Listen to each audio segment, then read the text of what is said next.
لا حول ولا قوة إلا بالله العلي العظيم. حسبنا الله ونعم الوكيل ونعم المولى ونعم النصير. أعوذ بالله من الشيطان الرجيم. بسم الله الرحمن الرحيم.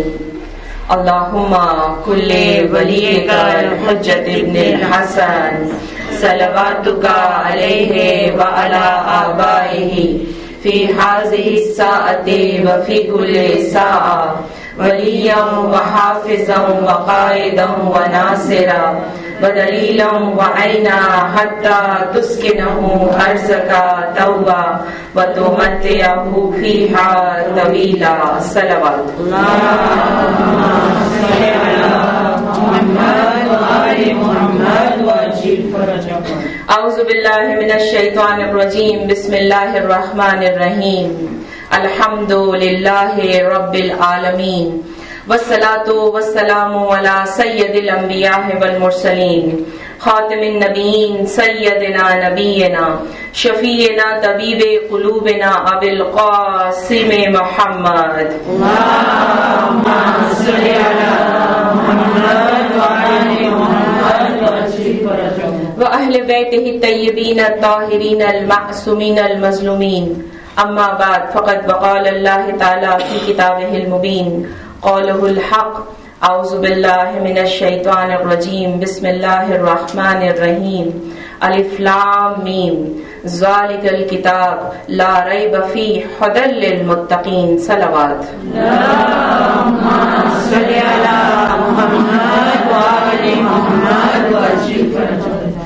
عزاداران سید الشہداء، سفر کا مہینہ اور سفر کا آخری عشرہ، یہ عشرہ منسوب ہے جناب سیدہ کی نسبت رکھنے والی سکینہ کا عشرہ. کہا جاتا ہے کہ یہ وہ عشرہ ہے کہ جب بی بی سکینہ پر مظالم ڈھائے جا رہے تھے، اور اتنے مظالم ڈھائے جا رہے تھے کہ سکینہ اس مظالم کو برداشت نہ کر سکی. اتنے بی بی سکینہ پر مظالم ڈھائے گئے کہ خود امام حسین تڑپ گئے. وہ ہستی جو کربلا میں نہ تڑپی وہ سکینہ کے مصائب پر تڑپ گئی. سوچئے کتنے مظالم ڈھائے گئے ہوں. جب ہمارے سامنے بی بی سکینہ کے بارے میں بیان کیا جاتا ہے تو یہ کہا جاتا ہے کہ انہیں تماچے لگے، گوشوارے چھینے گئے، زندان میں رکھا گیا، بھوک پیاس میں رکھا گیا، پیروں میں چپل نہیں تھے. جب سفر کرایا گیا تو پیر کانٹوں سے اور پتھروں سے چھلنی ہو گئے تھے. لیکن یہ نہیں بتایا گیا کہ اس سکینہ کو قید تنہائی میں بھی رکھا گیا تھا، اور جب جب بابا کو یاد کرتی تھی تو تازیانے بھی مارے جاتے تھے. آج اس سکینہ کا پرسہ دینے آئے ہیں. آپ کسے دینے آئے ہیں؟ امام حسین علیہ السلام کو. اور امام حسین جس کا پرسہ لینے آئے اس کے پیچھے پیچھے ایک عورت آتی ہے جسے سیدہ کہا جاتا ہے. یہ وہ بیوی ہیں جو حسین کا کبھی بھی ساتھ نہیں چھوڑتی. جہاں جہاں حسین جاتے ہیں سیدہ پیچھے پیچھے آتی ہیں. تو آج اس فرش عزا پر جناب حسین بھی موجود ہیں، جناب سیدہ بھی موجود ہیں، اور جہاں سیدہ آ جاتی ہیں وہاں ہمارے وقت کے امام زمانہ بھی آ جاتے ہیں.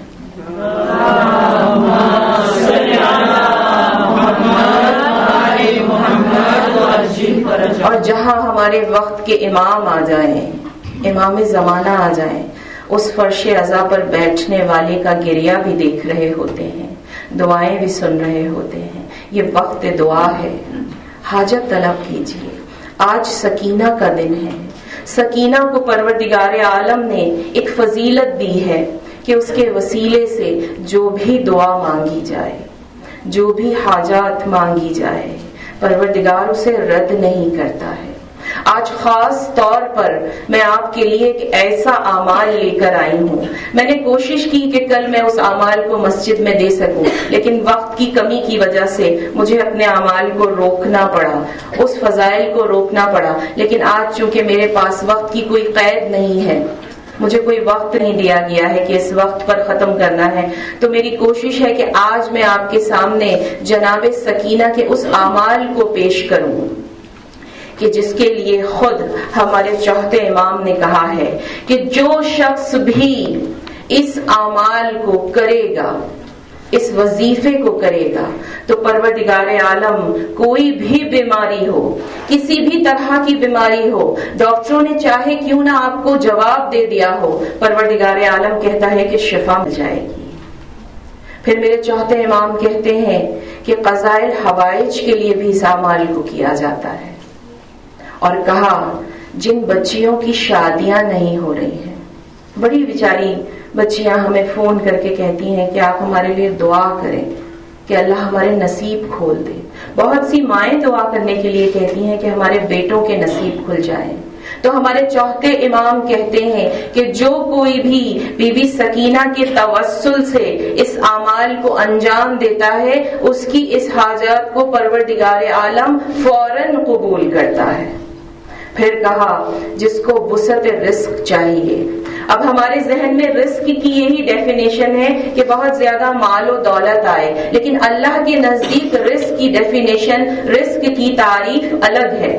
رزق اولاد بھی ہے، رزق عبادت بھی ہے، رزق پیسہ بھی ہے، رزق عزت و مرتبہ بھی ہے۔ تو جس کو جس طرح کی بھی رزق کی ضرورت ہے، پروردگار عالم کہتا ہے کہ اگر جناب سکینہ کے توسل سے مانگا جائے، میرے چوتھے امام کہتے ہیں کہ اگر مانگا جائے تو پروردگار عالم اس توسل کو رد نہیں کرتا ہے۔ اب کیا کرنا ہے؟ سب سے پہلے کہا جاتا ہے کہ جناب سیدہ کو ان کے نام سے پکارا جائے۔ اب جناب سیدہ اب جناب سکینہ کو ان کے نام سے پکارا جائے۔ جناب سکینہ کا کیا نام ہے؟ دو نام لیے جاتے ہیں، کہا دونوں ہی نام سے بلایا جائے۔ ایک جناب رقیہ کہا جاتا ہے اور ایک جناب سکینہ کہا جاتا ہے، اور جناب سکینہ کو بی بی جناب سیدہ سے نسبت بھی دی جاتی ہے۔ اگر جناب سکینہ کو جناب سیدہ کے نام سے بھی بلایا جائے تو پروردگار عالم کہتا ہے کہ میں اس کی حاجت کو قبول و مقبول کر دیتا ہوں۔ اب 10 ایسی چیزیں ہیں جو آپ کو بجا لانی ہیں، 10 ایسی آپ کو چیزیں کرنی ہیں کہ جس سے یہ اعمال مکمل ہو جائے گا۔ سب سے پہلے آپ توسل کیجئے کہ توسل کرنے کے 10 طریقے کار ہیں۔ پہلا توسل کہ آپ کہیں کہ میں سورہ مریم کی تلاوت کرتی ہوں۔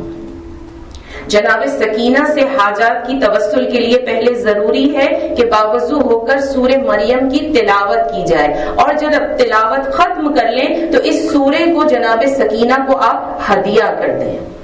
اس کے بعد کہتے ہیں کہ زیارت نامہ سیدہ رقیہ پڑھیں، انٹرنیٹ پہ موجود ہے، کتابوں میں دعاؤں کی موجود ہے، جناب رقیہ کے نام سے ایک زیارت ہے، اسے پڑھا جائے۔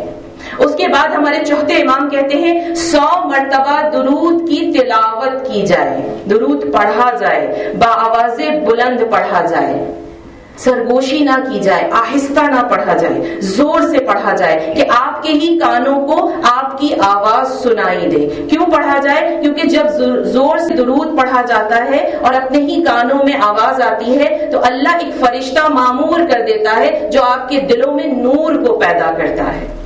کہا 100 مرتبہ درود کی تلاوت کی جائے۔ پھر کہا چوتھا عمل جو آپ نے کرنا ہے وہ یہ ہے کہ دعائے توسل پڑھی جائے، اور دعائے توسل کو پڑھنے کے بعد جناب رقیہ جناب سکینہ کو ہدیہ کر دی جائے۔ اور اس کے بعد کہتے ہیں استغاثہ کیا جائے۔ استغاثہ آپ سب کو معلوم ہے، بلند ہاتھ کر کے بی بی کی مصیبتوں کو یاد کیا جاتا ہے۔ بی بی آپ کتنی غریب تھیں، بی بی آپ کتنی مسکین تھیں، بی بی آپ پر کتنے ظلم کیے گئے، بی بی آپ کو کتنے تازیانے مارے گئے، بی بی آپ تو حسین کی بیٹی تھیں پھر بھی آپ پر ظلم کیے گئے۔ اس طرح سے آپ نے استغاثہ کرنا ہے۔ پھر کہتے ہیں ہر استغاثے کو 7 مرتبہ آپ نے کرنا ہے، 7 ٹائم، ایک مصیبت کو آپ نے 7 مرتبہ بولنا ہے۔ اس کے بعد میرے چوتھے امام کہتے ہیں کہ آپ نے اما یجیبو کو 21 مرتبہ پڑھنا ہے۔ تمام حاجتوں کے لیے آپ مانگ رہے ہیں تھوڑا مشکل ہے، لمبا ہے، لیکن اگر کر لیا جائے تو پروردگار آپ کی ہر حاجت سے آپ کو نوازے گا۔ ہر انسان کو دنیا میں کوئی نہ کوئی تکلیف ہوتی ہے، تو کیوں نہ آج کے دن بی بی سکینہ کی شہادت پر بی بی سکینہ سے یہ تحفہ لے کر جائیں تاکہ اپنی مصیبتوں کو حل کر سکیں۔ پھر میرے چوتھے امام کہتے ہیں 100 مرتبہ استغفر اللہ ربی و اتوب الیہ پڑھیں، اور اس کے بعد 8واں عمل ہے حدیث قصہ کی تلاوت کریں۔ تلاوت کا ورڈ استعمال میں کر رہی ہوں، پڑھنے کا نہیں۔ تلاوت زور سے کی جاتی ہے، پڑھا آہستہ سے جاتا ہے۔ جب بھی کوئی چیز تلاوت کی جاتی ہے اسے بآواز بلند کیا جاتا ہے۔ تو میرے چوتھے امام کہہ رہے ہیں کہ حدیث قصہ کی تلاوت کریں۔ اس کے بعد 9واں عمل یہ ہے کہ 100 مرتبہ پڑھنا ہے السلام علیکہ یا رقیہ الیتیمہ، السلام علیکہ یا رقیہ الیتیمہ۔ اس طرح سے آپ نے اس کو 100 مرتبہ پڑھنا ہے۔ اور 10واں عمل دعائے مشلول کی تلاوت کرنی ہے۔ میرے چوتھے امام کہتے ہیں کہ جو ان اعمال کو بجا لائے گا، اس کے بعد بی بی سکینہ سے توسل کرے گا، پروردگار عالم اس کی حاجات کو کبھی بھی رد نہیں کرے گا۔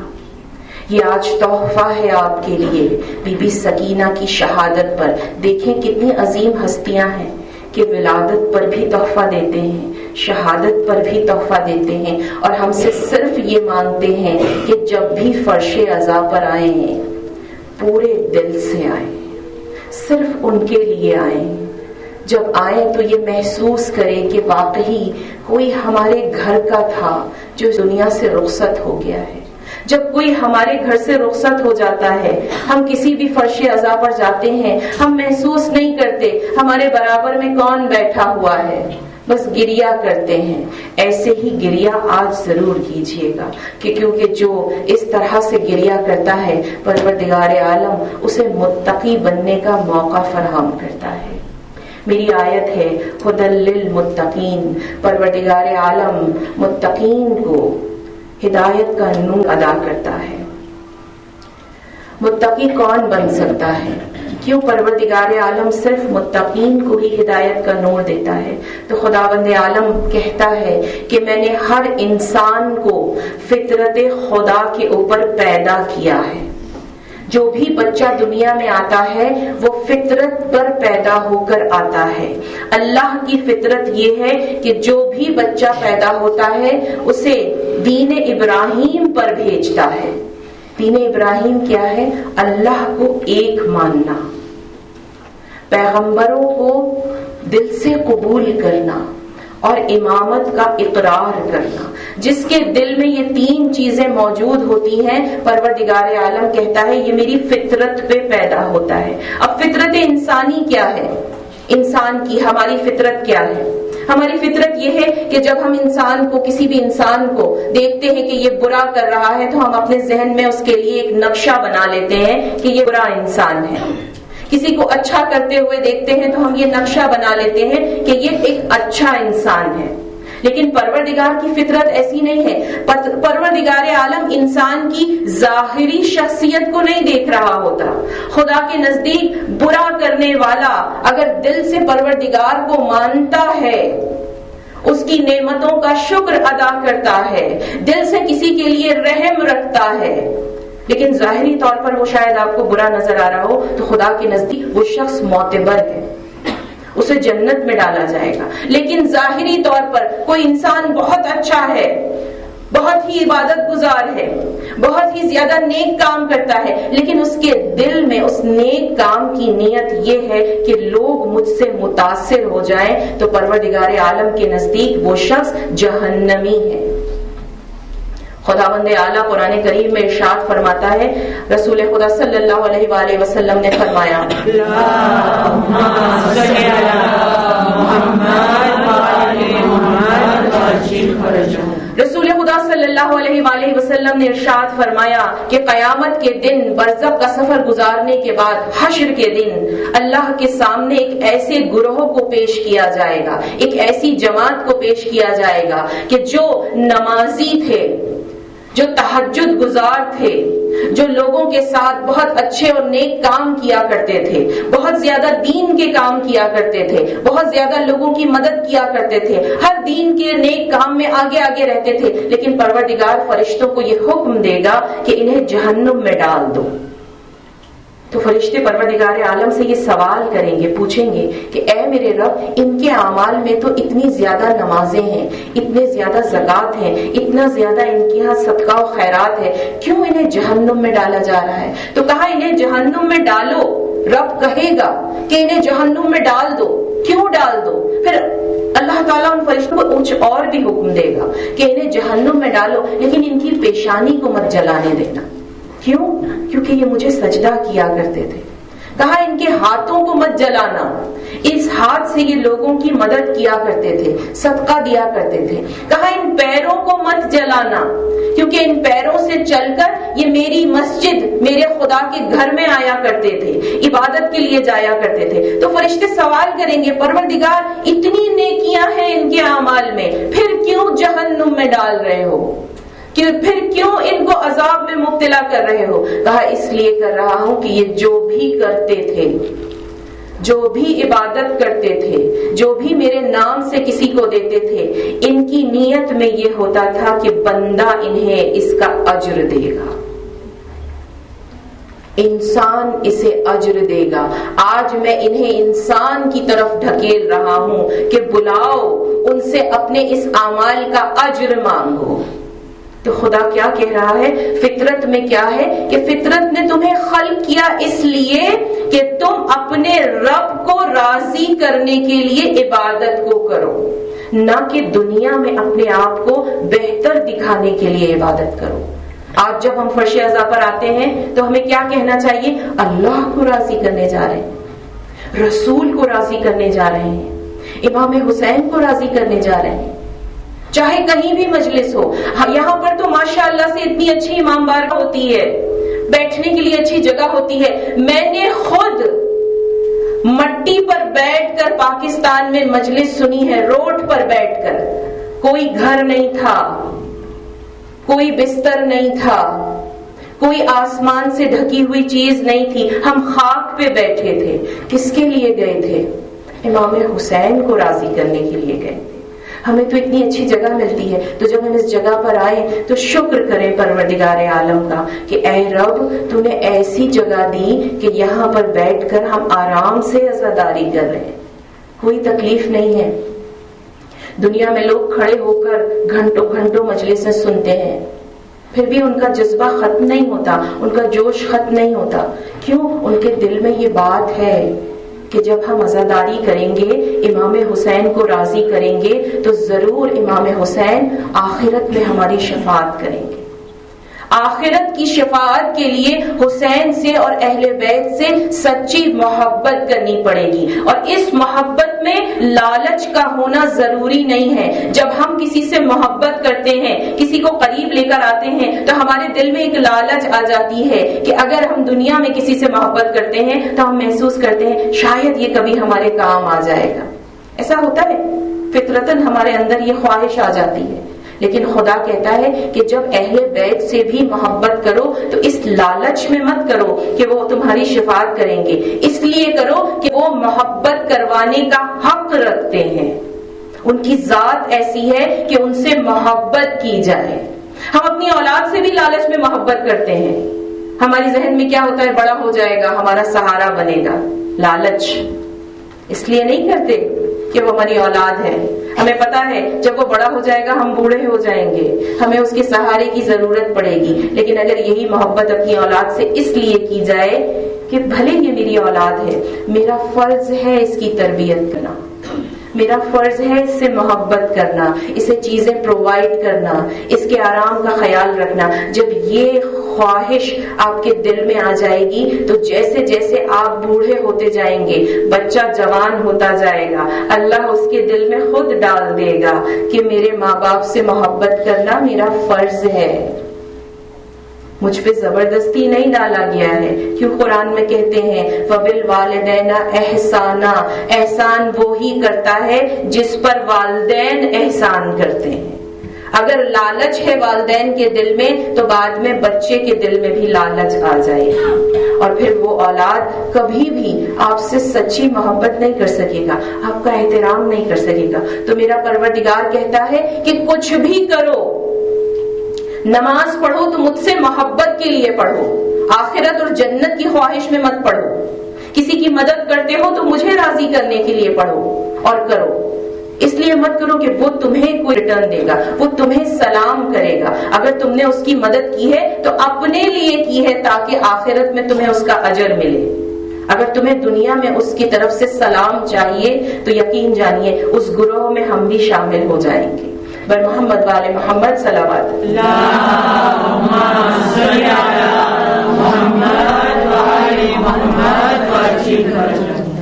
تمام کے تمام ہمارے جتنے بھی ائمہ معصومین ہیں ان کے معجزات ہیں۔ محرم کے عشرے میں ہر روز امام حسین کا ایک معجزہ بیان کرتی تھی۔ چونکہ اب یہ عشرہ 10 دن کا گزر گیا ہے اور اس عشرے کو ہم منسوب کرتے ہیں امام زین العابدین سے، بی بی سکینہ سے اور بی بی زینب سے۔ تو آپ کے سامنے میں امام زین العابدین کا ایک معجزہ بیان کرتی ہوں۔ ایک شخص مدینے سے باہر سے اپنے ایک شہر سے ہر سال حج کے لیے آیا کرتا تھا اور آنے کے بعد جب وہ حج مکمل کر لیتا تھا تو کچھ تحفے تحائف امام کی خدمت میں لے کر جاتا تھا۔ امام سے ملاقات کرتا تھا اور ملاقات کرنے کے بعد ان کا ہاتھ چومتا تھا، ان کے پاس بیٹھتا تھا۔ بہت سالوں سے وہ آتا تھا اور جاتا تھا اور امام سے ملاقات کرتا تھا۔ امام اس سے بہت اچھے سے ملتے تھے، اسے بہت پیار کرتے تھے۔ ایک مرتبہ حج کے بعد وہ امام سے ملا، مدینے گیا، ان سے ملاقات کی، امام کے ساتھ کھانا کھایا۔ کتنی بڑی توفیق کی بات ہے، امام کے ساتھ کھانا کھایا، امام نے اس کی دعوت کی۔ کھانا کھانے کے بعد وہ اپنے سفر پر روانہ ہو گیا۔ جب وہ اپنے گھر پہنچا تو اس کی بیوی کو اس نے اپنے لائے ہوئے گفٹ دیے۔ اب جب باہر سے کوئی آتا ہے تو اپنے پیاروں کے لیے کچھ نہ کچھ تحفے لے کر آتا ہے، کیونکہ تحفوں کے لیے خود رسول خدا نے کہا ہے کہ جب کسی سے ملو اسے کوئی نہ کوئی تحفہ دو، اور بہترین تحفہ یہ ہے کہ جب بھی کسی سے ملو مسکرا کر ملو۔ اس میں پیسے بھی خرچ نہیں ہوتے، مومن بھی راضی ہو جاتا ہے۔ تو وہ اپنی وائف کے لیے کچھ، زوجہ کے لیے کچھ تحفے تحائف لے کر آیا۔ تو اس کی زوجہ نے کہا ہر سال آپ امام سے ملنے جاتے ہیں، اتنے تحفے تحائف لے کر جاتے ہیں، آپ کے امام نے کبھی آپ کو ریٹرن گفٹ کچھ نہیں دیا، کوئی تحفہ نہیں دیا؟ اس شخص نے کہا تو کیسی بات کرتی ہے، یہ ساری کائنات انہی کی تو گفٹ کی ہوئی ہے، جو ہم کھا رہے ہیں یہ سب کچھ انہی کا دیا ہوا ہے۔ اور اس عورت نے کہا لیکن امام کو کچھ تو دینا چاہیے تھا، محسوس تو ہو کہ امام ہم سے محبت کرتے ہیں۔ دن گزرتے چلے گئے، پھر حج کا دن آیا، یہ شخص واپس گیا، حج کیا۔ حج کرنے کے بعد ہمیشہ کی طرح امام کے پاس گیا۔ اب امام نے اس کی دعوت کی، کھانا کھلایا۔ اس کے بعد امام کھڑے ہوئے تو اس نے آگے بڑھ کر ایک تھال اٹھایا اور پانی کا کوزہ اٹھایا کہ امام کے ہاتھ دھلوا دیں۔ تو امام نے کہا ہم مہمانوں سے کام نہیں کراتے، یہ ہمارا شیوا نہیں ہے۔ تو کہا نہیں امام میں خوشی سے دھونا چاہتا ہوں۔ تو کہا اچھا، بہت زبردستی کی تو اس نے کہا کہ میں دھلوانا چاہتا ہوں آپ کا ہاتھ۔ امام نے کہا ٹھیک ہے، اٹھا لو یہ پانی کا کوزہ۔ جیسے ہی اس نے پانی کا کوزہ اٹھایا امام نے ہاتھ دھونا شروع کیے، پانی گرتا جاتا تھا اور زمرد بنتا جاتا تھا، وہ تھال زمرد کا بن گیا۔ یہ حیران ہو گیا کہ امام کے ہاتھوں کا پانی زمرد بن رہا ہے، بہت قیمتی پتھر ہوتا ہے۔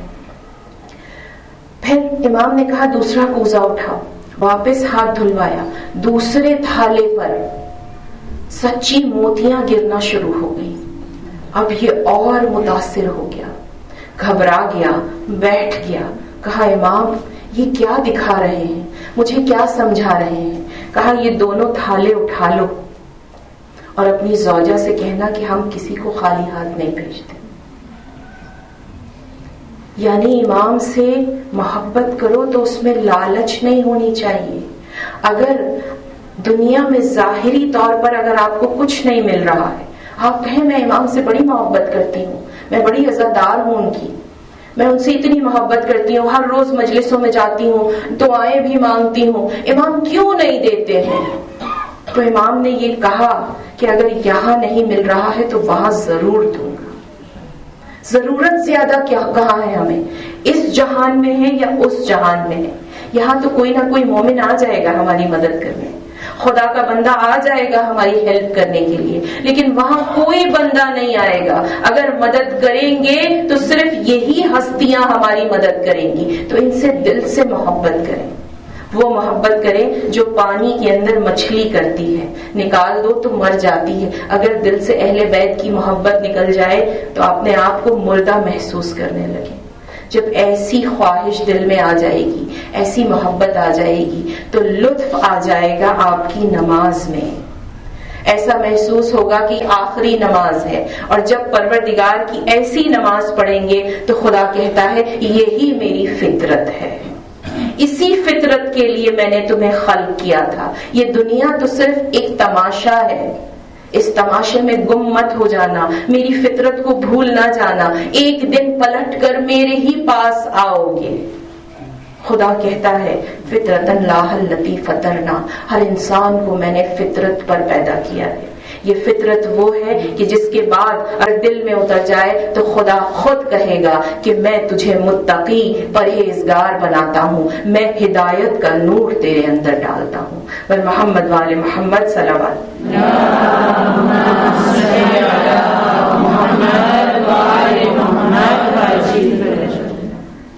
اللہ کے نزدیک متقی وہی ہے جو سچا عبادت گزار ہے, اور 72 سچے عبادت گزار تھے. آج ہم پرسہ دینے آئے ہیں ان 72 کا. کس کو؟ امام حسین کو. اور امام حسین کو ایک اور پرسہ دینے آئے ہیں, جناب سکینہ کا. یہ جناب سکینہ کون ہے؟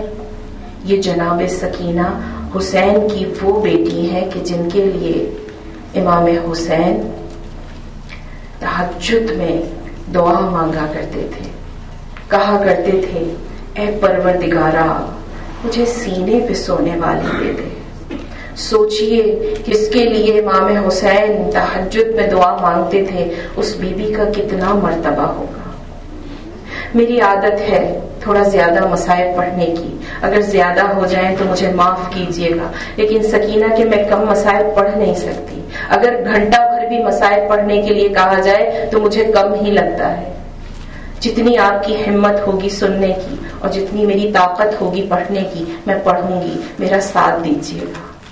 سکینہ کوئی معمولی ہستی نہیں ہے, سکینہ وہ ہستی ہے کہ جس کے لیے حسین نے تہجد میں مانگا تھا, کہا اے پروردگارا سینے پہ سونے والی مجھے دے دیجیے گا. کیوں دے دیجیے گا؟ کیونکہ اس کے سینے پر سونے سے مجھے سکون ملتا ہے. صرف سکینہ کو سکون نہیں ملتا تھا, امام حسین کو بھی سکینہ کو سلانے پر سکون ملتا تھا. بہت سی جگہوں پر تابوت اٹھائے جاتے ہیں. میں نے کل عرض کیا تھا کہ تابوت حسرت کی نشانی ہے. حسرت یعنی امید رہ گئی کہ کاش تابوت اٹھتا. سکینہ کا تابوت نہیں اٹھا, سکینہ زندان میں ہی دفن ہو گئی. سکینہ کا تابوت اٹھ کر کہیں نہ گیا, کسی نے تابوت کو ہاتھ نہ لگایا, تابوت تھا ہی نہیں. اٹھاتا کون؟ ایک امام تھے جنہیں زنجیروں میں جکڑا گیا تھا, اپنی زنجیروں کے ساتھ قبر کھودی تھی, تابوت نہیں تھا. آج جب ہم اپنی مسجدوں میں تابوت اٹھاتے ہیں تو ہم دلاتے ہیں سکینہ کو یاد کہ اے سکینہ ہم آپ کا تابوت اٹھا رہے ہیں, ہم آپ کی یادگیری اٹھا رہے ہیں. اے سکینہ اس تابوت کو قبول کیجیے گا. سب نے لکھا ہے, یہاں تک کہ تبری نے لکھا ہے اپنی کتاب میں کہ ایک کربلا میں حسین کی 3.5-4 برس کی بچی تھی جنہیں زندان میں شہید کر دیا گیا تھا, جنہیں زندان میں قتل کر دیا گیا تھا, جنہیں زندان میں دفن کیا گیا تھا. میں بار بار آپ کے سامنے شہادت کا ورڈ استعمال کرتی ہوں, شہادت کا الفاظ کہتی ہوں, جبکہ لوگ کہتے ہیں کہ بی بی کی وفات ہوئی ہے. ارے پتہ ہے آپ لوگوں کو وفات اس کی ہوتی ہے جو طبعی موت ہوتی ہے, لیکن جس کو ظلم کر کے مارا گیا ہو, اذیت دی گئی ہو، جب وہ مر جاتا ہے تو اسے شہادت کا درجہ ملتا ہے۔ میری سکینہ پر کتنے مظالم ڈھائے گئے۔ میں آپ کے سامنے ایک روایت بیان کرتی ہوں، لوگوں میں ہمت نہیں ہوتی کہ اس روایت کو بیان کیا جائے۔ بی بی کی بہت سی روایتیں ہیں۔ جب ایک مرتبہ میری بی بی شام سے زندان میں آ گئی تھی نا، تو ساری بیویوں کو پیک کر دیا گیا تھا۔ یہ زندان میں نے خود دیکھا ہے، بیویوں میں نے خود دیکھا ہے۔ ایسا زندان تھا کہ وہاں روشنی نہیں تھی۔ جب میں اس زندان کے اندر گئی، میں نے دیکھا ہوا نہیں آ رہی تھی۔ جب میں اور اندر گئی، میں نے محسوس کیا میں اپنے آپ کو بھی نہیں دیکھ سکتی تھی۔ ایک مرتبہ میری بیوی رات کو گریہ کر رہی تھی، بڑا گریہ کر رہی تھی۔ بابا کے سینے پر سونے کی جو عادت تھی، میرے مولا سجاد نے کہا سکینہ مت رو مت رو، یزید کا سپاہی آ کے تازیانے مارے گا۔ بیوی نہیں مانی، بڑا گریہ کیا، بابا کو بڑا یاد کیا، بڑا رو رہی تھی، بیویاں بھی رونے لگی۔ میرے مولا سجاد نے کہا اے سکینہ، میں ہاتھ جوڑتا ہوں، میری غربت کا واسطہ مت رو، سو جا۔ بی بی سکینہ مولا سجاد سے لپٹ گئی، گلے سے لگ گئی، کہا بھیا میں بابا کو یاد نہیں کروں گی، آپ سو جاؤ، میں سو جاؤں گی۔ ابھی سکینہ سوئی ہی تھی، کیونکہ بہت گریہ کر رہی تھی نا، بہت آواز آ رہی تھی، تو یزید نے اپنے سپاہی کو بلا کر کہا یہ کون بی بی ہے، اتنا رو رہی ہے؟ کہا حسین کی بیٹی ہے۔ کہا اسے قید زندان، قید تنہائی میں ڈال دو، اب سپاہی آتا ہے۔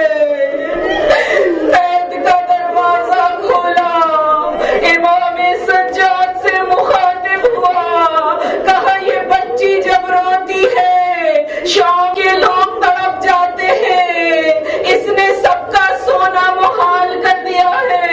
یزید کی طرف سے حکم ہے کہ اسے قید تنہائی میں ڈالا جائے۔ میرے مولا نے ہاتھ جوڑے، میرے مولا نے ہاتھ جوڑے بیویوں اور سپاہی کے سامنے، کہا میں اسے سمجھاؤں گا، اب یہ گریہ نہیں کرے گی۔ کہا یزید کا سخت حکم ہے، اگر نہ مانا تو تازیانے مارے جائیں گے، تمہیں بھی مارے جائیں گے، اس بچی کو بھی مارے جائیں گے۔ میرے مولا نے خیال کیا میں تو تازیانے سہ لوں گا، مگر سکینہ کیسے سہے گی؟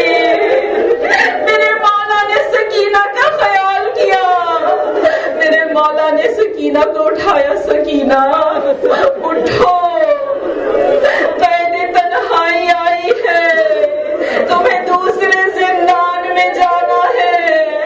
جب ہمارے بچے سو رہے ہوتے ہیں، کبھی آپ نے دیکھا ہے انہیں رات کو اچانک اٹھا دے تو کس طرح اچانک ہو کر ہمیں دیکھتے ہیں، انہیں محسوس ہی نہیں ہوتا کہ ہمارے ساتھ کیا ہو رہا ہے۔ جیسے ہی بی بی کو میرے مولا سجاد نے اٹھایا، بی بی نے فوراً باہوں میں اپنی باہیں ڈال دی۔ اجرکم اللہ، اجرکم اللہ، جناب سید آپ کی عزاداری کو قبول کریں گی، آپ کے گریے کو قبول کریں گی۔ میرے مولا کے گلے میں بی بی نے اپنی باہیں ڈال دی۔ جیسے ہی باہیں ڈالی، مولا سجاد نے کہا سکینہ میں نے کہا تھا نا کہ اتنا گریہ نہ کیا کر، دیکھ یزید کا سپاہی آیا ہے، تجھے قید تنہائی میں ڈالنے کے لیے آیا ہے۔ سکینہ نے کہا بھیا مجھے زندان میں اکیلے نہیں جانا ہے، مجھے خوف آتا ہے، میں وعدہ کرتی ہوں میں بابا کو یاد نہیں کروں گی۔ میرے مولا نے کہا بہنا اب نہیں روک سکتا،